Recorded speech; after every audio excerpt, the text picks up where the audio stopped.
سڵاو بینەران و بیسەرانی کەناڵی ئاسمانی پەیام، خۆشحاڵم لە ئەڵقەیەکی نوێی بەرنامەی پێتان دەگەمەوە. لەم ئەڵقەی بەرنامەکەماندا باز لە جەژن دەکەین. پرسیار ڕاستەی میوانەکانم دەکەم و دەپرسم جەژن بە واتای شادی و خۆشی لە ڕوانگەی شەرعەوە شادی و خۆشی واتای چی؟ جەژنی ڕەمەزانی پیرۆز کۆمەڵێک ئادابی خۆی هەیە. ئەو ئادابانە چین؟ مسلمان دوو جەژنی هەیە، جەژنی ڕەمەزان و جەژنی قوربان. جیاوازی نێوان ئەم دوو جەژنە چییە؟ وەڵامی ئەم پرسیارانە لە میوانەکانم وەردەگرمەوە.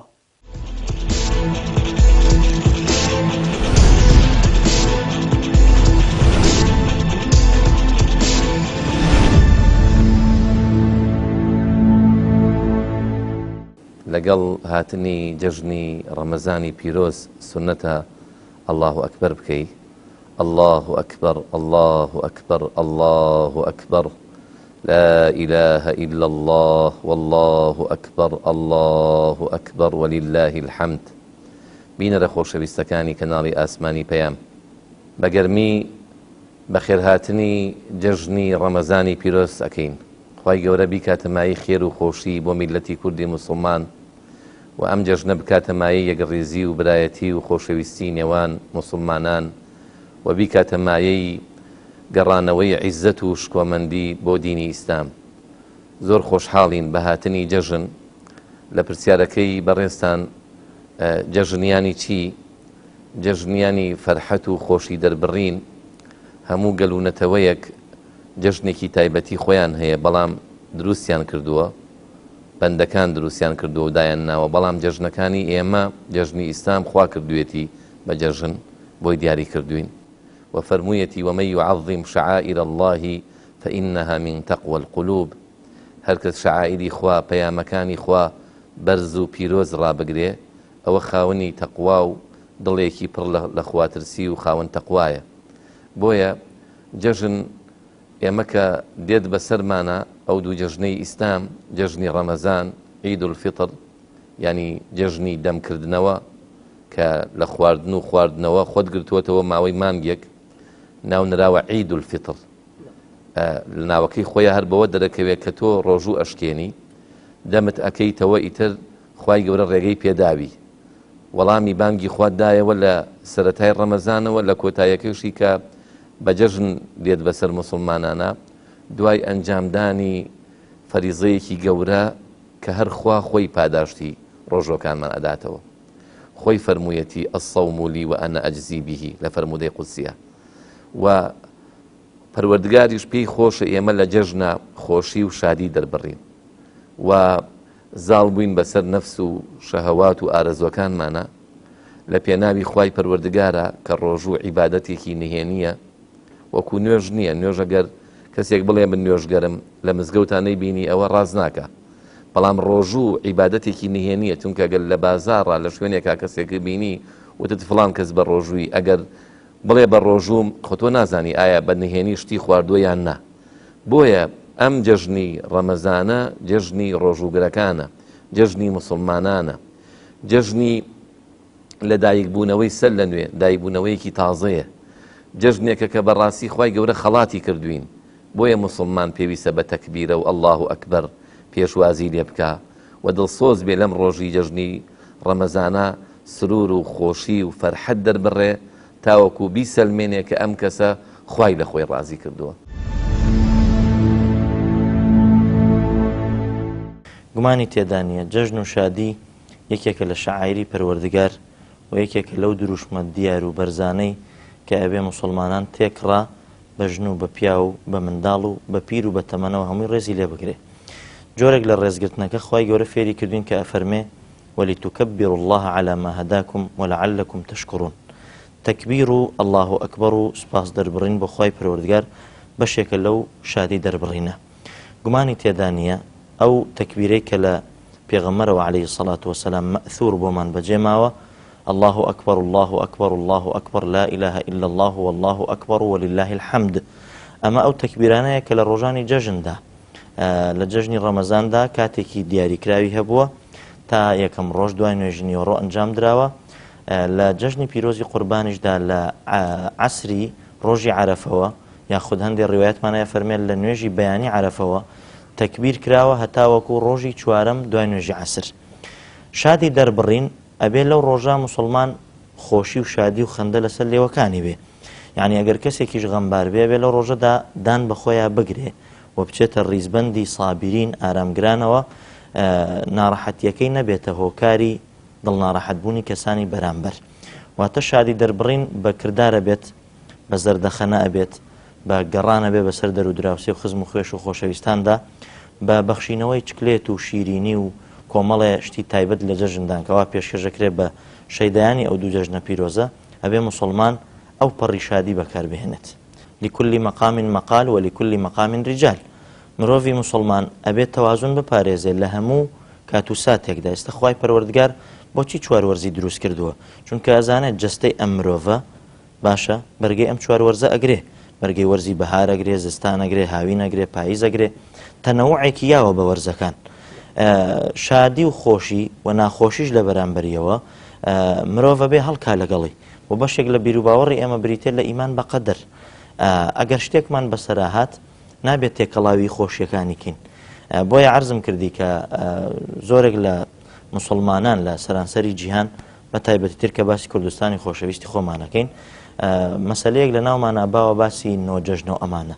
ڕاستە لەوە چێک کەسێک عەزیزێکی خۆشەویستێکی لە دەستدا بێ، بەڵام نابێت لە ڕۆژی جەژندا جارێک تر سەر لە نوێ ئەو تەعزیەت دووپات و دووبارە کاتەوە بەوەی کە دڵی خەڵکی ناڕەحەتکە، کورسی ڕیسکە، خەڵک ئەچێ بۆ ماڵەکەی پیرۆزبایی لێ بکە، سەردانی بکە، لە غەمەکەی کەم کاتەوە کەچی ئەو کورسی ڕیس کردەوە تەپڵەکی داناوە چیە وەڵامە نۆجەژنەیە و کەسێکی لە دەستداوە. نابێت عەزیزەکەم، یعنی ئەبێ بەڕاستی موسڵمان لەگەڵ هەموو ژینگە و ژیارێکە خۆی بگونجێنێ و بە تایبەتیتر کە جەژنی ڕەمەزان و جەژنی قوربان دوو جەژنن خوای پەروەردگار پێی خۆشە لەو ڕۆژە فرمێسکەکان بگۆڕێن بە زەردەخەنە، ناخۆشیەکان بگۆڕێن بە خۆشی. یعنی ئەگەر کەسەکان وا مامەڵەیان کرد لەگەڵ یەکتردا، دیارە خوای پەروەردگاریش لە سەروی ئاسمانەکانەوە شانازی بۆ بەندانەی خۆیانەوە کرد. بسم الله الرحمن الرحیم. بەبوونی جەژنی ڕەمەزانی پیرۆز و دوای و شیعارە گەورەی کەوا ماڵنێکی ڕەمەزانمان بەڕێ کرد، پیرۆزبایی لە عامی مسلمانانەکەین لە سەرتاسەری جیهانەوە بە تایبەتی لە کوردستانی خۆمان. خوای گەورە تاعات و عیبادەتی هەموو لایە قبوڵکە. دیارە جەژن تایبەتمەندێکی خۆی هەیە لە دوای شیعارێکی گەورە و ڕوکنێکی ئیسلامەوە دێ کە ئەویش مانگی ڕەمەزانی پیرۆزە و جەژن بە معنای دووبارە بوونەوە دێ العید لە تیکرار بوونەوە هاتووە دووبارە بوونەوە، چۆن هەموو ساڵێک جەژنی ڕەمەزان دێ، جەژنی قوربان دێ و جەژن بە معنای خۆشی دەربڕین و سرور و فەریحیە بۆ ئینسانی مسلمان و وەکو جەژنی دنیایی بۆنە دنیاییەکان نییە، وەکو بۆنی سەری ساڵ یاخو بۆنەیەکی ئیجتیماعی حیزبی یا کەسایەتی، بەڵکوم جەژن پەیوەندیەکە لە مابینی ئینسان و خوای گەورەیە. جەژن لە مابینی ئینسان و خوای گەورەیە پەیوەندیەکە و خۆشیەکە کە دوای عیبادەتێکی گەورە ئینسان خۆشی دەرەبڕێ. ئەوەتە پێغەمبەر فەرمێ صلی الله علیه وسلم من صام رمضان إيمانا واحتسابا غفر له ما تقدم من ذنبه. إنسان ئەگەر ڕەمەزان بە ڕۆژوو بوو بە ئومێدەوەی ئەجری دەستکەوێ و قەناعەتی وابوو، ئەوە خوای گەورەی لە گوناهەکانی خۆشە بێ. یا ئەفەرمێ من قام رمضان إيمانا واحتسابا غفر له ما تقدم من ذنبه. کەواتە دوای ئەم نیعمەتە گەورەی کەوا ئینسان لە ماڵنی ڕەمەزانە بە ڕۆژوو بووین و ئەمە جەژن هاو بەسەرمانە و جەژن خۆشی گەڕین، دەبێت دڵخۆش بین و بە معنای گشتیەکەی بە معنای خۆشی شادیە. بەڵام لە معنای دینیەکەیە جەژن بەو واتایە دێکەوە شکرانە بژێر بین لەسەر تەواوکردنی نیعمەتی عیبادەتێک کەوا نیعمەتی عیبادەتی مانی ڕەمەزانە. چونکم قورآنە فەرمێ وەلیتوکمیلوا العیدەتە وەلیتوکەبیروا الله على ما هەداکم. ئەو عیدەیە کەوا چەند ڕۆژێکی ژمارراوە ماڵنی ڕەمەزان کە تەواوتان کرد 29 ڕۆژ و یاسی ڕۆژمان تەواو کرد، ئەو کاتە تەکبیراتەکەین، الله ئەکبەرەکەین، دڵخۆشین بەچی بەوەی کە زاڵ بووین بەسەر نەفس و ئارزوەکانمانە و عیبادەتێکی گەورەمان ئەنجام داوە. لە ڕووی نەفسیەوە جەژن بە معنای ئەوەی کە ئینسان دڵ و دەرونی پاگەکاتەوە، ناخی پاگەکاتەوە لە بغز و لە قین و لە حەسادەت و لە شەڕەنگێزی بۆ ئاشتی خوازی بۆ شتی باش. لە ڕووی ئینسانیەوە ئینسان حەز ئەکا بەوەی کەوا فەقیر و هەژاران بەسەر کاتەوە، لە جەژن فەقیر و کەس و کار و هەژارەکان بەسەر ئەەکەینەوە. لە ڕووی ئیجتیماعیەوە سیلەی ڕەحم بەکارێنین، سەردانی خزم و کەسوکارەکەین، سەردانی دۆست و ئەحبابی خۆمانەکەین، سەردانی نەخۆشەکانەکەین، سەردانی مناڵی بێباوک و نازدارانەکەین، سەردانی هەموو چین و توێژ و فەقیر و هەژار و دەور و بەرمانەکەین. ئەمە بە معنای جەژن و خۆشی دێ، نەک بە معنای ئەوەی کەوا ئینسان لە جەژنە ناوچاومۆنەکە و بوغزێک و گۆشەگیریەک و نایەتە دەرەوە ئەوە خلافی سنەتی پێغەمبەر صلی الله علیه وسلم چونکە جەژن یعنی خۆی بۆ خۆی ناوەکەی بە خۆی شادی و خۆشی و فەریحی و جلی جوان لەبەرکردن و خۆ جوانکردن و ئەوەی کەوا دڵخۆش بوون کە ئینسان عیبادەتێکی زۆر گەورەی کردووە کە مانگی ڕەمەزانە و ئەلحەمدولیلا جەژنمان بەڕێ کردووە و ئێستا وین لە خۆشیێکی گەورەیە کەوا جەژنی مانگی ڕەمەزانە. لە ڕوانگەی شریعەتی ئیسلامەوە جەژن بە مانای خۆشی و شادی خۆشی و شادی ئێمە دوو جۆر خۆشی و شادیمان هەیە. خۆشی و شادیەک کە ئەوەیە لە جەژنە عامی خەڵک عامی مسلمانان خۆیانە گۆڕن خواردنێک دروست دەکەن و پیرۆزبایی لە یەکتریەکەن و جەژنە پیرۆزەش لە یەکتریەکەن لە گەرد نازایش لە یەکتریەکەن. ئەمە جۆرێکیان. جۆری دووەمیشیان بۆ ئینسانی مسلمان و دیندار فەڕەحیەک و خۆشیێکی زۆر خۆش هەیە لە جەژنە. هۆکاری فەڕەحی و خۆشیێکی زۆر هەیە لە جەژنە بۆ کەسانی کە دیندار و مسلمانن. شادیەکەی یەکەمیان ئەوەیە کە یەک مانگی ڕێک بە ڕۆژوو بووە. مایەکی ڕێک ئەم کەسە تەقویەکی تەواوی شەحنێکی تەواوی ئیمانەکەی خۆی کردوێتەوە. خاڵی دووەم بۆ ئینسانی ئیماندار و مسلمان ئەوەیە لە خزمەت فەرمانی خوا بووە. یعنی خوای گەورەیە فەرمانی پێکردووە كتب عليكم الصيام كما كتب على الذين من قبلكم لعلكم تتقون. جا بۆی ئەم ئینسانە لە بیدایەتی ڕەمەزانەوە هەتا کۆتایی ڕەمەزان لە خزمەتی ئەو ئاەتانەی خوای پەروەردگارە بووە. کاتێک کە جەژن دێت دڵی خۆشە بەوەی کە فەرمانەکانی خوای پەروەردگاری جێبەجێ کردووە.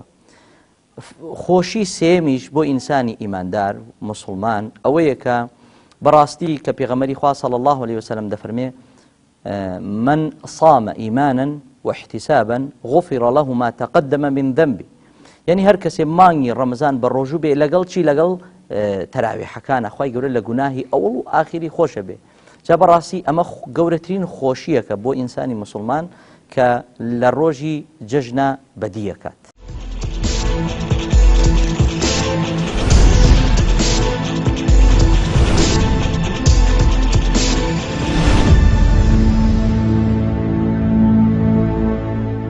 ئادابەکانی جەژن سونەتەکانی جەژن زۆرن. یەکەم کە بەیانی جەژنیەت یەکەم ڕۆژی جەژنی ڕەمەزان کە ئێمە لە خزمەتی ئابین پێویستە ئەو مسلمانە کە ڕۆژوی گرتووە و نوێژی کردووە خۆی بشوات خۆی بشۆرێ و جلێک لەبەر کا و بۆنی خۆش لە خۆی بدا. و سونەت وایە لە ئادابەکانی جەژنی ڕەمەزان ئەوەیە کە لە ماڵ دەرچوو چەندن کە خورمایەک بخوات. پێغەمبەر صلی الله عليه وسلم وای فێر کردوین ئێمەش ئەبێ شوێنکەوتەی سونەتی پێغەمبەر بین صلی الله عليه وسلم کە خورماکانی خواردیانی تر ئەمڕۆ سەرپێچی فەرمانی خوا ناکەم کە خوای گەورە ڕێگەی داوە کە من ئیتر جەژن بگێڕم سەرپێچی فەرمانی پێغەمبەر ناکەم صلی الله عليه وسلم چونکە هەر کەس لە جەژن نابیەوێ خۆنان نەخوا و بڵێ من بە ڕۆژوم فقط عصا ئەبەل قاسم ئەوە سەرپێچی فەرمانی ئەبەل قاسمی کردووە کە سەییدونا محەممەدە صلی الله عليه وسلم. سونەتە لە ڕۆژی جەژنە ڕووخۆشی و زەردەخەنە سەردانیکردنی کە سوکار خزم و ناسراوەکان ئەوانەی کە نەخۆشن کە ساسن کە نەفتن لە ماڵەوە کەوتون ئەوانەی کە کەم دەسن ئەم کەسە بڕوات لەگەڵ یانە جەژن بکاو سرور و خۆشی بخاتە نێو عائیلەکان. هاوڵانی پێغەمبەر صلی الله عليه وسلم لە ئادابی جەژنی ڕەمەزانیان ئاوا بوو کە ئەگەشتن بە یەک تەوقەیان لەگەڵ یەکە ئاکرد ئەیان فەرموو تەقەبەل الله منا ومنکم خوا لە ئێمە و لە ئێوەشی قبول بکات چونکە تۆ عیبادەتێکی گەورەت ئەنجام داوە. سونەتە ئەو کەسی کە لە جەژنە دڵی خەڵکی خۆش بکە یعنی سرور و خۆشی بخاتە نێو عائیلەیەک کەوا ئەگەر هاتوو دەنگیان لە یەکتریدا بڕی بوو عاجزیە کەوت بووە نێوانیان شەڕ و ئاژاوەیەک بوو ئەم کەسە هەڵسێ بەکاری خۆی چونکە هەر ئەوە شەر نییە بڵێ من نوێژەکەم ڕۆژوو ئەگرم زەکات ئەدەم یعنی کردەوەی چاکم ئەنجام داوە. پێغەمبەر صلی الله عليه وسلم فەرموویەتی لە دوای فەرزەکان کە تۆ بەجێبێنی گەورەترین ئامانجی مسلمانە فەریزەکان بەجێبێنێ دووهەم شت ئەوەیە کە بڕوا ینی خۆشی بخاتە نێو عائیلەیەک، سرور و خۆشی بخاتە نێو عائیلەیەک. وەکو چی مەسەرەن لە ئادابەکانی جەژن ئەوەیە کە تۆ بتوانی دوو کەس ئەگەر شەڕیان بوو ئاشتیان بکەیتەوە، کەسێکی فەقیر و هەژار بوو تۆ بەزەیت پێیا بێتەوە یارمەتی بدەیت. هەتیوێ کە بڵێ لە جەژنا پێغەمبەر صلی الله عليه وسلم فەرموویەتی دەست بێنن بەسەری هەتیوە ئەگەر دڵی ڕقە بۆی دڵی نەرم بێ. یارمەنی کەفال یارمەتیدانی کەسێکەوە بێوەژنە، بە تایبەتی ئەوانەی لە نازی باوک بێبەشن کە باسی کرد هەتی زۆر گرنگە لەم جەژنا، ینی مامەیە کە بڕوات براکەی وەفاتی کردووە بڕوا لەگەڵ برازەکانیان دابنیشێ جەژنیان لەگەڵا بکە. مەسەلەن کەسێک کە لە ژیانە خوای گەورە و پەروەردگار کەسی خۆشەویستێکی لێ سندۆتەوە، دایکێتی باوکێتی کەسێکێتی ئەوانە ئەم ڕوا سەردانیان بکە دڵخۆشیان بکە بڵێ ئێوە ئەبێ جەژن بگێڕن خۆشی بگێڕن. جا ئەوەی کە گرنگە بۆ ئێمەی مسلمان لە ئادابەکانی جەژن ئەوەیە کە بەڕاستی سونەتی جەژن لێمان تێک نەچێ، ئەوەی کە گرنگە نوێژی جەژن سونەتی نوێژی جەژن بەجێبێنین. هیوا هەیە لە خەوێکی قوڵایە ینی خەبەری نابێتەوە ناڕواتە نوێژی بەیانی جەژن بەیانیەکەی دوایە ناچێ بۆ نوێژی جەژن. نوێژی جەژن سونەتێکی مؤکەدە، ینی پێغەمبەر صلی الله عليه وسلم ئەنجامی داوە، بەڵام موسەلایان بۆ داناوە ناو مزگەوتە ئەنجامی نەداوە. لە دەروی مزگەوت لە دەروی مەدینە شوێنێکیان بۆ داناوە دوانگەیەک مینبەرێک لەوێ وتاری داوە هەتا ئافرەتانێک کە نوێژیان لەسەر نەبووە مناڵ هاتوون بۆ نوێژی جەژن، ئەوەندە گەورەیە نوێژی جەژن بکەینەوە. هیوا هەیە مەسەرەن لە ساڵێکا دوو ڕکات نوێژی جەژنمان هەیە، هی ڕەمەزان جەژنی ڕەمەزان و هی قوربانیش هەردوو ڕکاتە. کەچی ڕوا نوێژی قەزای دێنێت با بە تۆ قەزا نوێژ قەزاکردنەوە بۆ دوو کەس ئەبێ، کەسێک لە بیری چوو بێ کەسێک خەوت بێ بەسەریا. هاوڵان دەڵێن پێغەمبەر صلی الله عليه وسلم ئامۆژگاری کردین دوو نوێژ بگێڕینەوە، نوێژێک کە لە بیر دەچێ خوای گەورە لەسەری هەڵگرتووی لە بیر چوون، نوێژێکیش کە خەوت بیت و بەنی بەخەبەر نەبوویتەوە بۆ نوێژەکەت. بەڵام نوێژی سونەتی جەژن زۆر گەورەیە. داواکەم لە مسلمانان لە خوشکان لە دایکان بەگشتی بەڕاستی بچنە نوێژی جەژن، چونکە لەو نوێژی جەژنا کە ئامادە ئەبیت ینی بە تایبەتی پیاوان لە گەڕەکەکەی خۆیان ئیتر ئەوەی کە لە پیاوانە لە مزگەوتە ئەیبینی و جەژنە پیرۆزەی لەکەی دوایە ئیتر پێویست ناکاتەوە بڕۆی ئەو ماڵانە بگەڕێی مەگەر ئەوەی کە خزم و کەسوو نزیک کرد بێ ئافرەتانە چەند سەردانی یەکتریەکەن بۆ جەژنە پیرۆزە. ئەمە بەڕاستی زۆر گرنگە سونەتی جەژن ئیحیا بکەینەوە زیندوی بکەینەوە. خواردنی خۆشیش لە جەژنە ئێمە وەکو کوردەواری خۆمان کاکە من لە منتیقەی ئەنی لە کوردستان ئەو خواردنی جەژن و قەیسی و گۆشت و فاسۆلیا و گۆشت و ئەوانە لە شوێنەکانی تر ئێمە لە جەژنە لە حرم بووین لە سعودیە نانی جەژن و شتیان نەبوو. بەڵام الحەمدوللا ئەو بە جوانەی کوردەواری ئێمە مەسەلەن نانی جەژن دروستەکەن، ئەو نانە نەخۆی لە خۆتۆ بەڕاستی و ئازانی شتێکت بێون بۆ یا جەژنت نەگێڕاوە. بۆیە بەڕاستی ئەوەش دەستورێکی جوانە عورفێکی جوانە کە نانی جەژن ئامادە ئەکرێ، چکرێت ئامادە ئەکرێ، خەڵک ڕوئەکەنە ماڵەکان جەژنە پیرۆزە لە یەکتری ئەکەن، گردن ئازادی لە یەکتری ئەکەن. ئەمە بەڕاستی ئادابێکی جوانی جەژنەکانی ئیسلامە، هەمومان شانازی پێوەکەین. ئێمە یەکێک لەو ئادابە سەرەکیانەی کە ساڵانە بیری مسلمانانی ئەخینەوە ئەوەیە کە بەیانیان خۆیان بشۆن، بەیانی ڕۆژی جەژن جلی جوان لەبەرکەن بە ژن و بە پیاوە طبعاً بە مناڵەوە بە گەنجەوە و بۆنی خۆش لە خۆیان بدەن و لە ڕێگەیەکەوە بێن بۆ مزگەوت و لە ڕێگەیەکی ترەوە بڕۆنەوە و بەشداری تەکبیراتی ناو مزگەوتەکان بکەن و بەشداری گوێبیستی خوتبەکە بکەن و بەشداری نوێژی جەژنەکەش بکەن. ئەمانە هەمووی کۆی ئەو ئادابانن کە لە پێغەمبەرەوە عەلەیهی سەڵات وەسەلام بۆمان بەجێ ماوە، هاوڵە بەڕێزەکانی و پشتا و پشت تابعی تابعینیش ئەنجامیان داوە. ئێمەش گەرە بمانەوێت جەژنێکی شادی پڕ لە خەندە پڕ لە خۆشی بەسەربەرین بەڕاستیە بێ ئەو ئادابانە ڕەچاو بکەین، ئادابە شەرعیەکان ئادابە کۆمەڵایەتیەکان. نابێ بەڕێزی وا هەیە ئێمە نوێژی جەژنەکەین ئەو لەسەر قەبران بێ. ئەمە هیچ لەگەڵ زەوق و سەلیقەی ئینسانی مسلمانی ڕێکوپێکە قەت یەک ناگرێتەوە. ناڵێن سەردانی خۆشەویستەکەت مەکە، سەردانی گۆڕەکەی مەکە، با دووەم ڕۆژ بێ. بۆچی لە تەوقیتی کاتی نوێژە مەفروض وایە تۆ لە ناو مزگەوت هابی، باشتر وایە بەشداری کەی لەگەڵ براوشکان تا لە ناو مزگەوتدا دابنیشی و جەژنە پیرۆزەیان لەگەڵا ئەنجام بدەین، نەک لەسەر قەبران بی. اینجا من حەزەکەم لەم کەناڵەوە ڕابگەێنم ئەو بەڕێزی لە ڕۆژی جەژنە ئاچێتە سەر مردووەکەی ئەگە خوا دەرفەت بە تەمەنی ئەو مردووە بدا و بێتە دەرەوە نەفرینی لێیەکە، ئەڵێ خۆزگە هەر نەهاتی تایە، خۆزگە سەردانت نەکردمایە، چونکە ئەمە ڕۆژێکە خوا پێی خۆش نییە، ڕۆژی خۆشیە تۆ یەکەی بە ناخۆشی. لەبەرەوە بینەرانی بەڕێز بە ئەوە بزانن کە مسلمانیەتیمان لەو مووقیفانە دەرەکەوێ کە بێ بەڕاستی ڕەچاوی هەموو ئەو عادەتانە بکەین و هەموو ئەو ئادابانە بکەین کە بۆمان بەجێماوە لە خۆشەویستەوە. گومانی تێدا نیە مانگی ڕەمەزان مانگی تەدریبە، مانگی خۆپێگەیاندنە، مانگی خۆپاکردنەوەیە، مانگی پاڵاوتنی ئیمانی ساغە لەگەڵ ناساخ، مانگی ڕاستکردنەوەی دڵ و دەروونە لەگەڵ پەروەردگارە. وەک جەنابەت فەرمووت نزیکی یەک مانگ تۆ لە خولێکی ئیمانی ڕۆحی پەروەردەیی زانستی دای، یعنی معقول نییە لە یەکەم سەعاتی جەژندا هەمووی دابنیتەوە. ڕەوا نییە تۆ تێکەڵاوی نامەحرەمت کردووە بەر لە ڕەمەزان، لە ڕەمەزانە تەوبەت کردووە، گەڕاویتەتەوە، مۆبایلەکەت شتێکی بێتامی تێدا بووە فڕێت داوە، سڕیوتەتەوە، ئێستا بەی لە جەژنی ڕەمەزانە جارێکی ترە و شریتە دووبارەکەیتەوە، کەواتە ئەمە ڕۆژووی پێ ناڵێن، ئەمە پێڵێن خۆگرتنەوە لە خواردن و خواردنەوە. ڕۆژوو ئەو ڕۆژوەیە کە تەئسیری هەبێ، کاریگەری هەبێ لە دوای مانگی ڕەمەزانیشەوە، واتە کاریگەری لەسەر کردداری ڕۆژانەمان، مامەڵەی ڕۆژانەمان، هاتوچۆ ڕۆژانەمان، کەسابەتی ڕۆژانەمان بەجێ بهێڵێت تا ئەگەینەوە ڕەمەزانێکی تر. معقول نییە کەسی وامان هەیە 5 فەرزە لە مزگەوت تا بووە، نوێژی تەراویحی ئەنجام داوە، لە شەوانی قەدرا ماوەتەوە، بەڵام سیرەکەی لە ڕۆژی جەژندا کە ئەگەڕێ بەسەر خزم و خوێشان و خۆشەویستانیدا تەوقە لەگەڵ ئافرەتی نامەحرەماکە، تەوقە لەگەڵ ئامۆزاکەیاکە، بەڵگەشی ئەم سەری دنیا بیگرە بۆ ئەو سەری دنیا چیاڵە دڵحسێبە. من حەزەکەم ئەو بەڕێزیاڵی دڵحسێبە یەک بەڵگەی شەرعیمان باتێ بە ئەمەش تەوقە دەست پێ بکەین.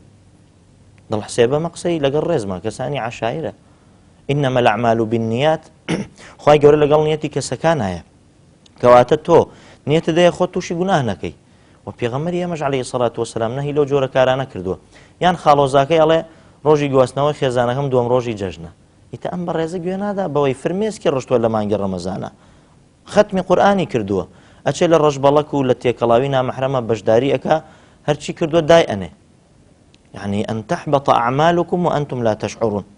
معقولە تۆ 30 دانە ڕۆژ ئەو هەموو کار و کردەوە و تەجوانانت ئەنجام دابێ لە ماوەی سەعاتێکە تەحبەط ئەعمالکم، بەدەستی خۆت بیڕوخێنی لە ناوی بەری.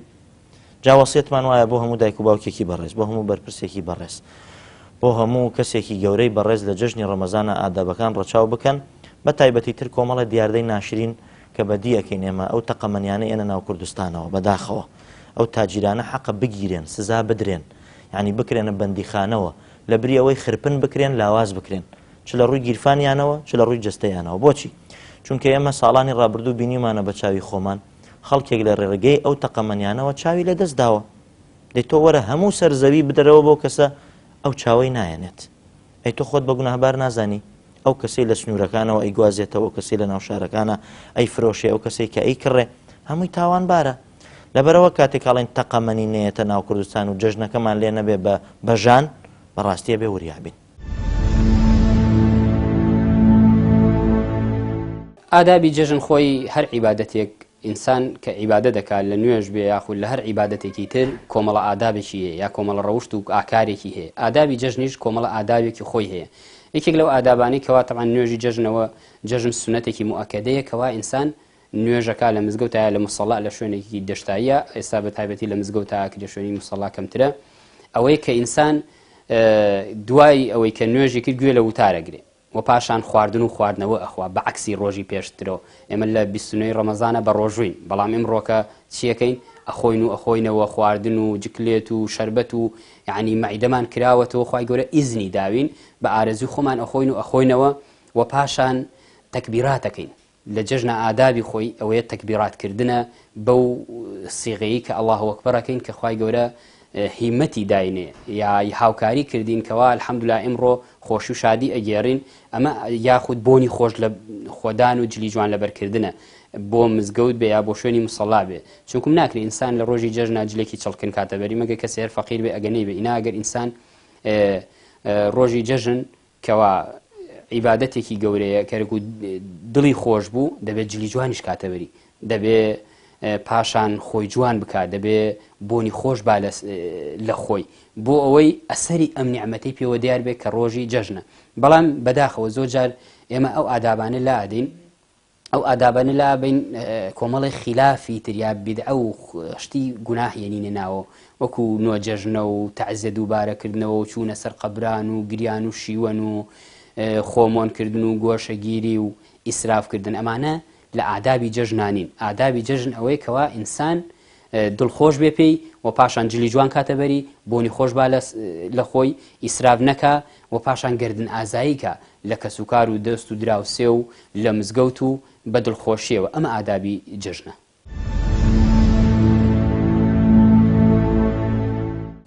ئەویش هەردوو جۆرە ئادابمان هەیە. ئادابێکیان پەیوەندە بە ئینسانی موسڵمان و ئیماندارەوە، ئادابێکیشی پەیوەندە بە خەڵکی غەیرە موسڵمانەوە. ئەوەی کە ئادابی ئینسانی موسڵمانە لە جژنە لە دەرەوە کە یەکەم کە لە ماڵەوە دەیتە دەرەوە بە تەکبیرەوە بێت. الله ئەکبەر الله ئەکبەر الله ئەکبەر مەجۆرێکیان. ئادابی دووەمیان ئەوەیە کە شوێنەکە بگۆڕی، بەیانیان لەو شوێنەوە هاتووی لە جەژنە لە شوێنێکی ترەوە بێ. ئادابێکی تری جەژن ئەوەیە کە لە مزگەوتان نوێژ نەکرێ، لە ناو مزگەوتان نوێژ نەکرێ، بەڵکو لە بچینە دەرەوەی مزگەوت نوێژ بکرێ. ئادابێکی تری جەژن ئەوەیە کە خۆشی و شادی و فەڕەحیەک کە پێشتر باسمان کرد لە دەرەوەی بازنەی شەڕ دەرنەچێت. ئادابێکی کە ئەمە پەیوەندە بە ئینسانی ئیماندار و مسلمانەوە. ئەوەی کە پەیوەندی غەیرە ئینسانی مسلمانە بەڕاستی کە شتێکی ناشەرعی و نادروستە، اختیڵاتێک دروستە بێ کەمە لە جەژنان ئادابانە دروستە بێ زیاتر، و هاتوچۆی خەڵکی غەیرە خزم و دۆست و ئەحبابەکانی خۆی ئەمەش ئادابێکە کە لە جەژنە ئادابێکی ناشەرعیە. و ئادابێکی تریژەوەیە کە خەڵکی بەس لە جەژنە بیری سەر قەبرانیان نەکەوێتەوە، کە کەسێکیان ئەمرێ لە ڕۆژی جەژنە عرف و عادەت وایە ئەو خەڵکە ناوی چییە نۆ جەژنەی پێڵێن، خەڵکەکە ئەچێتە سەر گۆڕستان و لەوێ سەر لە نوێ ئەو مردووە عەزاب بدەنەوە، سەر لە نوێ ئەو تەعزیە زیندووەکەنەوە. ئەم ئادابانەی تری کە شەرعی بوون، ئەم ئادابانەی تریشی کە ناشەرعی بوون، ئەمانە هەردووکی لە جەژنە سەرەڵەدا و دووبارە بێتەوە. نۆ جەژنە بەڕاستی وەکو کە پێغەمەری خوا ئیشارەتی بەوە کردو، نەک تایبەت بەو ڕۆژە بێ، وەکو پێغەمەری خوا صلی الله علیه وسلم ئیشارەتی بەو خاڵە کردووە لە ڕۆژی جەژنە. ڕۆژی جەژن ڕۆژی خۆشی و فەڕەحیە، ڕۆژی تەعزیە نییە، ڕۆژی مناسبەی ئەوە نییە کە تۆ سەر لە نوێ ماڵێک دووبارە خەفەتبار بکەیتەوە. خەڵکێکە چێ لە جیاتی کەچن بۆ ماڵەکە لە بجیاتی بۆ پیرۆزبایی جەژنە قوربانیە بچن، یا بڵێن ئەلفاتیحە و کابرا مردووە و جارێکی تر سەر لە نوێ ئەم تەعزیە زیندوو بکرێتەوە. ئەوەش ڕازی نەبوونە بە قەدەرێک کە خوای پەروەردگار ئەم کەسەی بردوێتەوە بۆ لای خۆی خەڵقی کردو و خۆشی بردوێتەوە، لەبەر ئەو خاڵە شتێکی ناشەرعیە و شتێکی دروستیش نییە. لە ڕۆژی جەژنیشە ئەوەی کە مسلمانە، ئەوەی بڕای بەخوا هەیە، ئەوەی دیندارە، ئەوەی کە ڕوو لە خوای لە مزگەوتەکانە عیبادەت و خواپەرستی کردووە، شەرعەن دروست نییە بە هیچ شێوەیەک لە جەژنە نۆ جەژنە تازە بکرێتەوە.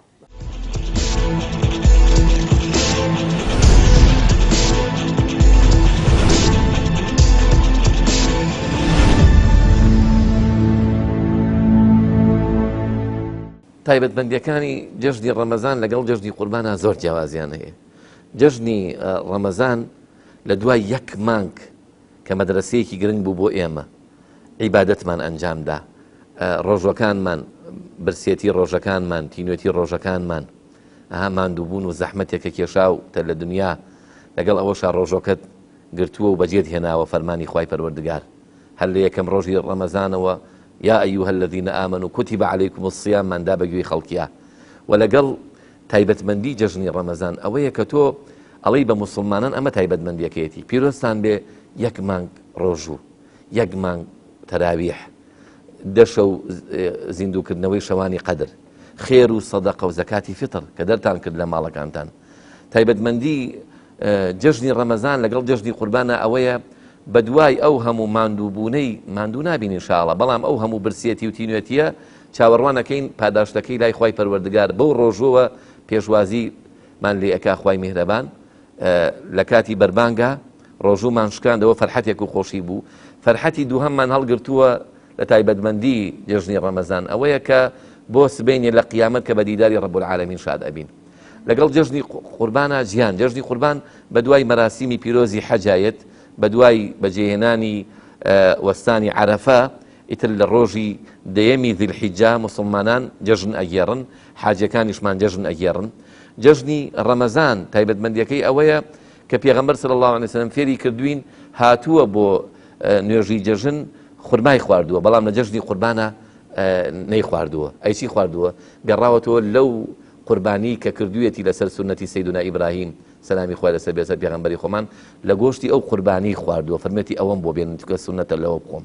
بەڵام لە ڕەمەزانە لە جەژنی ڕەمەزانە بەیانی جەژن سێ دنگ خورمای خواردووە چۆتە مزگەوت. تایبەتمەندێکی تری جەژنی ڕەمەزان ئەوەیە مسلمانان تەوبەیان کرد، پەشیمان بوونەوە لە گوناه و تاوانەکانیان، ئیتر بڕیار ئەدەن لە جەژنە نابێ بگەڕێنەوە سەر تاوان و خراپە، نابێ بگەڕێنەوە سەر هەڵەکانی پێشویان. بەڵام جەژنی قوربان تایبەتمەندیەکەی ئەوەیە کە حاجیەکان کە ئیتر عەرەفەیان بەجێ ناو یەکەم ڕۆژی جەژن هاترە بنە حاجی، حاجیەک پاک ئەبنەوە لە گوناه و تاوان ئەوان لەوێ. بەڵام ئەوەی کە نەچوو بێتە حەج وەکو ئەوە نییە لەدایک بوو بێ، چکە ئەوەی کە ڕۆشت بێتە حەج و حەجی بەجێ نابێ و گەڕابێتەوە ئینجا وەکو ئەو ڕۆژە وایە تازە لەدایک بوو بێ. بەڵام بۆ ئیمانداران لە جەژنی قوربانە لەدایک بوونێکی نە دەست پێکا کە تەوبەکانمانە لەگەڵ یەکەم شەوی جەژنی ڕەمەزان کە هات بەسەرمانە خوای گەورە لە هەموو گوناه و تاوانەکانمان خۆشە بێ. تێکەڵاوی ناشەرعی، ژنان و پیاوان تێکەڵاوی ناشەرعی دروست دەکەن کەوە تۆ ڕۆژوت بۆیە گرتووە بۆی خۆت دەخراپە بپارێزی. تەوقەکردن لەگەڵ ئافرەتی نامەحرەم کە ئافرەتێک دەستنوێژ و دەی بشکێ دروست نییە، کەسێک فتووا بدا زۆر خەتەرە. ئەنی بڵێ تەوقە بکە لەگەڵ ئافرەتێکی نامەحرەمە، وەڵا نیەتی حسێبە، وەڵاهی ڕاز نییە. ئێمە فەرمودەی پێغەمبەرە صلی الله علیه وسلم فەرمی والله ئینی لا ئوصافح النساء، من لەگەڵ ئافرەتانان تەوقە ناکەم بە هیچ شێوەیەک. دووهەم خۆڕازاندنەوەی ئافرەتان جلی تەسکوتەنک لەبەر ئەکەن، سەرنجی گەنج و لاوەکان ڕائکێشن، وازانێ جەژن ئەوەیە تۆ جلی بری قوباق لەبەرکەی بۆن لە خۆت بدەیت و بڕۆی مەسەلەن تاوان و گوناه بکەی، ئەمە جەژن نییە. یا هەندێک خەڵک یاری مناڵانە ئەفرۆشێ، مەسەلەن یاری ئاگرین ترەقەی مناڵانە، ئەو دوکاندارانە گوناهبارە بن چونکە ڕووداوی نەخوازرا و ناخۆش ڕوو ئەدا.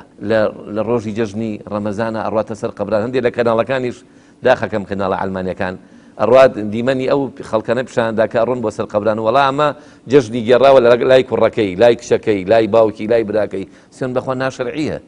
ینی بڵاوکردنەوەی ئەوان ناشەرعیە و خۆشیان ناشەرعیەکەن، ئەوانەی کە جەژن ناگێڕێ و خۆشی دەرنابڕێ یا ئەڕواتە سەر قەبران. نۆ جەژنە لە ئیسلامە حرامە. لە ڕۆژی جەژنا بڕۆی کابرایەک لە بینی ئەم ڕەمەزانە تا جەژن هاتووە وەفاتی کردووە، لە پار ڕەمەزان تەواو بووە تا ئەم ڕەمەزانە پێڵێن نۆ جەژنە. نۆ جەژنە ئەمە عورفێکی خراپە، ئەمە کوردەواری دای نابێ، هەر کەسێک دای نابێ، ئەمە ویزر و گوناهەکەی لە ئەستۆی ئەوەیە تا ڕۆژی قیامەت. لەبەرەوە نۆ جەژنە لە ئیسلامە حرامە، چوونە سەر قەبران ناشەرعیە، دروست نییە. تووە بێ فەرحەت و خۆشی دەربڕی لە جەژنە، دڵی خەڵکی خۆشکەی نەک بڕۆی فرمێز بڕێژی و بگری. خاڵێکی تریش بەڕاستی ئەوانەی لە جەژنە قومارەکەن، لە جەژنە بێ باوکە بەڕێزەکان دایکە خۆشەویستەکان ئامۆژگاری کوڕەکانیان بکەن، ڕەفیقی خەڵکی خراپ نەکەن، ئەیان بەنە سەیرانگاکان.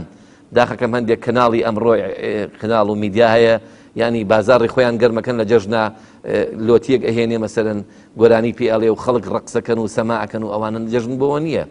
جەژن هی ئەو کەسەیە کە ڕۆژووی گرتووە و وەڵامی بانگی خوای گەورەی داوەتەوە. جەژن هی موسڵمانە، بۆیە ئەبێ ئەوەی کە خۆی بە موسڵمان دانێ نابێ بەڕاستی لە جەژنا گوناه و تاوان بکە. وەکو عەبدوڵای کوڕی مەسعود خوالی خۆش بێ فەرمی وتیان چ ڕۆژێک جەژنی تۆیە؟ وتی ئەو ڕۆژە جەژنی منە کە گوناه و تاوانی تیان نەکەم. لە کۆتایەکەی ئەی جەژنی تەواوی ئێمە چییە کاکە هێمن؟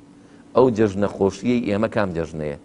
ئەو جەژنەیە کە ئەگەین بە لیقای خوا و ڕەزامەندی خوا بەدەست ئێنین، سبەی لە بەهەشتەکەی خوا بە هەمیشەیی ئەژین، لەوێ تینومان نابێ، برسیمان نابێ، نەخۆش ناکەوین، فەقیری نابینی، ناڕەحەتی نابینی، جلەکانت کۆن نابێ.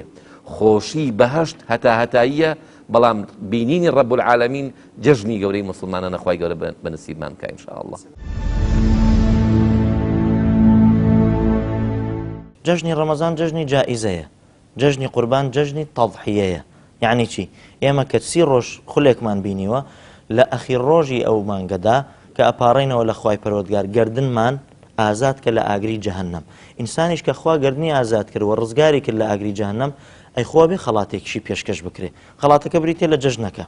ئێمە جەژنی ڕەمەزان بە جەژنی جائیزە ناو ئەبین، وەرگرتنی ئەو خەڵاتەی کە خوا پێشکەشمانەکە. و جەژنی قوربانیش بە جەژنی قوربانی ناوبراوە، جەژنی تەضحیە، قوربانیدان بە خودی خۆت، بە نەفست، بە ماڵت، بە سەروەتت، بەو قوربانیە کە ئەنجامی ئەدەی بۆ خوای پەروەردگار. بۆیە ئەگەر بە کورتی بڵێم جیاوازی جەژنی ڕەمەزان لەگەڵ جەژنی قوربانە ئەوەیە کە ئێمە لە جەژنی ڕەمەزانە یەک دانە مانگ بە ڕۆح و گیان و لاشەوە لە خزمەتی پەروەردگارمانین بەڵام لە جەژنی قوربانە بە کردار و بە عەمەل ئەوەی لە ڕەمەزان ئاوەتومانە جێبەجێ ئەکەین قوربانی سەر ئەبڕین بۆ خوای پەروەردگار ئەو خوێنە ئەڕێژین بۆ خوای پەروەردگار ئەگەر لە ڕووی فقهیشەوە بڵێ جیاوازێکی ئەو تۆ نابینم لە بینی ئەو دوو جەژنەدا ئەو ئادابانەی لە جەژنی ڕەمەزانە جێبەجێکرێ لە جەژنی قوربانیشا جێبەجێکرێ ئیلا یەک ئاداب نەبێت کە جیاوازی هەیە پێغەمبەری ئێمە عەلەیهی سەڵات وەسەلام لە جەژنی ڕەمەزانە بەر لەوەی تەشریفی بردوێ بۆ نوێژی جەژن پاروێ نانی خواردووە ئەڵێم پاروێک کەسی بەڕێزی وامانەیە قاپێکە خوایان جایە بۆ مزگەوت نا پاروێ نانی خواردووە بۆ ئەوەی ئەو ڕچەیە بشکێنە کە من ئەمڕۆ بە ڕۆژوو نیم ئەمڕۆ ڕۆژی جەژنە ئەمڕۆ ڕۆژی جائیزەیە لە جەژنی قوربانە ئەوەی ئەنجام نەداوە ڕاستەخۆ هاتۆ بۆ مزگەوت نوێژ و وتاری فەرمووە بۆ خەڵکی ئەوانە بە کورتی چەند جیاوازیەکی جەژنی ڕەمەزان و قوربان بوو خۆی هەردوو جەژنی ڕەمەزان و جەژنی قوربان هەردووکیان دوو شیعاری گەورەی ئیسلامن دوو شیعاری ئومەتی ئیسلامین هەردووکیان ئێمە موسڵمان وەکو ئیمانداران دوو جەژنمان هەیە و جەژنێکی بچووکمانەیە کە ڕۆژی جومعە و پێغەمبەر فەرمێت جومعە بۆ جومعە عید المؤمنینە جەژنی مسلمانانە بەڵام ئەو جەژنە گەورەی کەوا هەموو مسلمانان ملتەزیمی پێوەی جەژنی قوربان و جەژنی ڕەمەزانە بەڵام لە فەرقەکە هەردووکیان لە دوای هەردوو ڕکعە نوێژەکرێ هەردووکیان وتار ئەدرێ بەڵام فەرقەکە ئەوەیە کەوا لە جەژنی ڕەمەزانە لە دوای یەکێک لە ڕوکنەکانی ئیسلامەوە دێکەوە ماڵی ڕەمەزانە کە 3 ڕۆژ بە ڕۆژوو بووین ئێستا کە جەژنە گێڕی خۆشی ئەگێڕی ئەوە لە دوای ماڵی ڕەمەزان و لێخۆشبوونێکی خوای گەورەیە کە خوا عەفواتێکی داخستووە بۆ ئینسانەکان غوفر له ما تقدم من ذنبه کە خوا لە گوناهی ئینسان خۆشە بێ ئمڕۆ جەژنە گێڕین بەو معنایە دێ و پاشان فەرقێکی ترەوەیە کە لە ڕۆژی ڕەمەزانە جەژنی ڕەمەزانە دووەم ڕۆژی ڕەمەزان ئینسان ئەتوانێت شەشەڵان بە ڕۆژوو بێ 6 ڕۆژی ماڵنی شەوال ئەتوانێت بە ڕۆژوو بێ ئەتوانێت نەخوادی تر یەک ڕۆژ بۆی هەیە کەوا خواردن و خواردنەوە بخوا بەڵام جەژنی قوربان ئەویش هەم شیعارێکی مسلمانانە و دوای ڕوکنێکی ئیسلام دێ ئەویش ئەم لە دوای ڕوکنێکی ئیسلام دێ کە ڕۆژووە جەژنی قوربان لە دوای ڕوکنێکی ئیسلام دێ کە چییە کە حەجە حەجیش کە پێغەمبەر فەرمێ سەڵڵاهو عەلەیهی وسەلەم هەر لێخۆشبوونە خۆشەویستمان دەفەرمێ هەر ئینسانی حەجی ماڵی خوا بکە بە جوانی و نەچێتە سەر تاوان و گوناه و خراپەکاری خوای گەورە لە گوناهی خۆش بێ وایە تازە لەدایک بوو بێ کەواتە ئەویش لێخۆشبوونێکە بەڵام لە جەژنی قوربانە ئەوەیە کەوا دوای شیعارێکی قوربانی دێکەوە سنەتی ئیبراهیم زیندوو ئەکرێتەوە و پاشان 4 ڕۆژ خواردن ناخورێ عکسی بڵێ ناتوانی بە ڕۆژووبی عەفو خواردن ئەخورێ ناتوانی بە ڕۆژووبی وەکو ڕەمەزان نیە ڕەمەزان دووەم ڕۆژ توانی بە ڕۆژووبی بەڵام لە جەژنی قوربانە ئیام التەشریقەیە یعنی تا 4م ڕۆژی جەژن تۆ ئەبێ بخۆیت و بخۆیتەوە و بۆت نییە بە ڕۆژووبی لەوەی قوربانی ئەەکەیت و متەمەسکی بە حاجە بە ڕێزەکان و پاشان شیعارێکی گەورەی تایە بەڵام هەردووکیان لە دوای دوو ڕوکنی گەورەی ئیسلامەوە دێن ئەوە فەرقەکەیەتی ماڵی ڕەمەزان کە الحەمدولە بەڕێمان کرد بە عیبادەت و خواناسی و خۆی تایبەتمەندێکی خۆی هەیە ئینسان حەزی زیاتر بە ئیلتیزام زیاتر هەیە بە مزگەوت و بە عیبادەت و بە نوێژ و بە قورئان خوێندن و ئەوە بەڵام گومانی تیانە پێغەمبەر فەرمێ صلی الله علیه وسلم إذا جاء رمضان فتحت أبواب الجنة وغلقت أبواب النار وصفدت الشياطين كرمضان هاو درقاكاني بهشت أكرينه يعني شي يعني خلق حزي لخيره درقاكاني جهنم داخل خلق حزي لشر وحسادة وقين وتاوان نية والشيطان كان كوتو زنجيرك يعني الشيطان سلطين نية بغي وكو بيج رمضان كهيتي سلطين نية بلام لروجي ججنا يتر الشيطان بۆ خۆی ئازاد دەکرێت بۆی ئینسانی ئیمانداریش لەسەر ئێمە کە ماڵی ڕەمەزانمان بەڕێ کردو الحەمدولە ڕۆژوومان تیاگرتووە عیبادەتمان تیاکردو دەبێت ئاگامان لە خۆمان بێ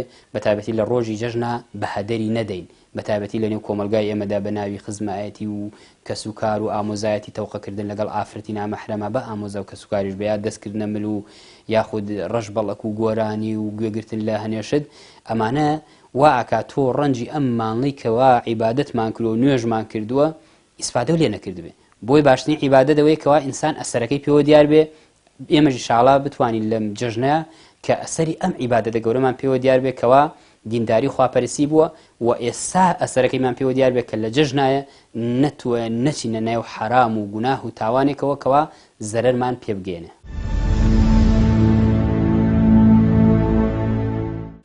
جەژنی قوربان و جەژنی ڕەمەزان جەژنی ڕەمەزان لە بیدایەتە کە لە ماڵەوە دەیت لە ماڵەوە چۆنەڵێ چەند خورمایەگە خۆی بەڕێیەکەوی چکە تۆ مانگێکی ڕێکە بە ڕۆژوو بووی بە بینینی مانگ ئیتر ئەو ڕۆژە ئەکرێ بە جەژن ئەمە جەژنی ڕەمەزانە و تۆ مانگێکی ڕێک بە ڕۆژوو بووی لەو مانگەیە لە ڕۆژی جەژنی ڕەمەزانە ئینتیهای کۆتایی ئەو ڕۆژوەی کە تۆ خوا فەرزی کردووە لەسەرت جەژنی ڕەمەزان ئەتوانین لە دووەم ڕۆژەوە لە دووەم ڕۆژی مانگی شەوالە بە ڕۆژوو بین بەس جەژنی قوربان ناتوانانی بە ڕۆژووی جەژنی قوربان هەر چوار ڕۆژەکە لە یەکەم ڕۆژی قوربانەوە هەتا هەر سێ ڕۆژەکەش ئینسان ناتوانێت بە ڕۆژوو بێ بەڵام دووشت هەیە لێرە عولەمایان باسی فەزلی جەژنی قوربانیان کردووە لەگەڵ فەزلی جەژنی ڕەمەزانە جەژنی قوربان یعنی بە جەژنی گەورە وەسفەکرێ یعنی بە جەژنی گەورە وەسفەکرێ جەژنی ڕەمەزان بە جەژنی بچووک وەسفەکرێ بۆ لەبەرەوە دوو جەژنی قوربان گەورەترین ئەجر و پاداشێکی هەیە بەڵام هەندێک عولەماش دەڵێن لە جەژنی ڕەمەزانە لەیلەتول القەدری تایە ئەم دە ڕۆژی کە لە هەموو ساڵەکە هیچ ڕۆژێکی هیچ شەوێکی بەقەدەر ئەو دەشەوە ئەجر و پاداشی تیا نانووسێت کە خەیر من ئەلفی شەهر بەڵام لە جەژنی قوربانە عەرەفەی تایە کە خوای حاجیانە چنە کێوی عەرەفە و لەوێ ڕاوەستن بە دەی ذیلحیجە بە کۆتایی شاخی عەرەفە حاجیان کە لەوێ کۆتایی پێێنن جەژنی قوربان دەست پێکا و قوربانی سەرەبڕێ بەڵام بە جەژنی ڕەمەزان نا جەژن ڕەمەزان کە مانگ کۆتایی پێهاو یاوەتە سیەم ڕۆژ دەگرێ یاوەتە مانگ کە بینرە ئەوە دەکرێت بە جەژن و ئەکرێتە خۆشی و فەرقێکی ئەم کورتە فەرقیان هەیە و فەرقی زیاتریشی هەیە و ئەو کەسانەی کە نوێژەکەن ئەو کەسانەی کە ڕۆژوو ئەگرن ئەو کەسانەی کە ڕوو لە خوان خوای پەروەردگار دەفەرمێ ئەعوذ بالله من الشیطان الرجیم ئەطیعوا الله وأطیعوا الرسول گوێڕالی خوا و گوێڕالی پێغەمبەری خوا بکەن صلی الله عليه وسلم لە فەرمودەیەکی صحیحدا کە پێغەمبەری خوا صلی الله عليه وسلم دەفەرمێ لا تدخلوا الجنة حتى تؤمنوا ناچتە باشتەوە هەتا ئیماندار نەبی هەتا ئیمان نێنی و ئیمانیش دامەزراو نییە هەتا یەکتریتان خۆش نەوێ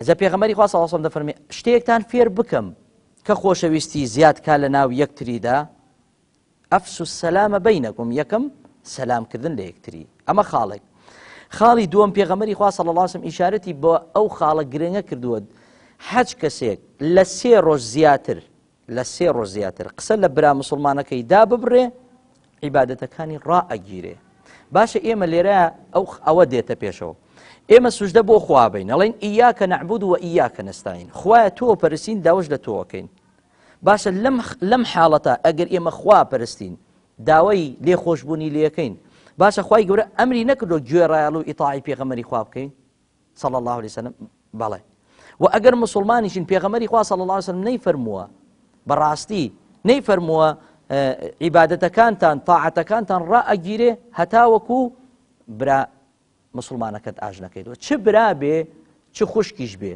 لەبەرەوە خاڵە زۆر گرنگە ئینسانێک ئێمەی ئینسان و ئێمەی مسلمان بەدەست من و تۆ نییە خوا ئێمەی خەڵق کردو ئێمە هێناوتە سەرم زەویە بۆ عیبادەت و خواپەرستی یعنی ئەگەر ئێمە ئیماندار و مسلمان بین لە ئیرادەی خۆمانە نییە من قسە لەگەڵ تۆیان ناکەم قسە لەگەڵ ئەوان ناکەم چکە خوای گەورە فەرموویەتی ئینەمە المؤمنون ئیخوا ئێمە برایەکین خوشک و برایەکین یعنی لە برای شیری ئەولاترین چکە خوای گەورە ئێمەی کردووە بە خوشک و برایەتی لەبەر ئەو خاڵە ئەبێ قسەی خوا نەشکێ ئەبێ قسەی پێغەمبەری خوا نەشکێ کەگەر ئێمە مسلمانین ئەگەر مسلمانیش نین با لەم بەینا یاری نەکەین یعنی بەڕاستی یعنی پێویستە حق ئەوەی کە پێغەمبەری خوا صلی الله عليه وسلم دەفەرمێ حق المسلم على المسلم خمس مافی مسلمان بەسەر برا مسلمانەکەیەوە پێنج شتە یەکێک لەو پێنجتە چییە ڕەد السەلام سەلامەکەی جوابیتەوە یەکێک لەو پێنجتە چییە سەردانکردنی نەخۆش بوو سەردانی بکەیت یەکێک لەو پێنجتە چییە کاتێکە مرد لەگەڵ جەنازەکەیە بڕۆی یەکێک لەو پێنجتە ئەوەیە کە داوای کارێکی لە تۆبوو بچی بەدەمیەوە باش ئەگەر تۆ عاجزبی لەگەڵ یەکتریە ئەم چۆن پەنابێنێ بۆ تۆ وەجا هۆکارەکەشی یا حەسادەدە یا بەغالەتە یا کێشەیەکی عایلەویە یا کێشەیەک لەسەر مناڵە یا لەسەر پارەیە یا لە چواردەوری برایەتیەکایە کەسێک دروستی کردووە لەبەرەوە شەرع ئەگەر ئەوان مسلمانن ئەگەر ئێمە مسلمانین ئەگەر خۆمان بە مسلمانە زانین بە تایبەت لەم جەژنەیە عاجزی کەوتۆتە بینوان با ئەویش پێی ناخۆش بێ با ئەو پێی قبول نەبێ من ئەسمە لای و سەلامیشی لێکم و دەستی شەکەم ملم دەستێکەمە ملی کوردوەتەنی خۆشمان دایم دەڵێ وەکو شاعیر دەڵێ دایمە بێ گۆزە مل شۆڕکا بۆ پەرداخکەی دایمە بێ گەورە بچێ بۆ لای مقابلەکەی کە ئەگەر لە حاڵەتێکە برا گەورەش نییە برا بچووکە با ئەم گەورەی خۆی بنوێنێ و بچێ ئاشتی بکاتەوە.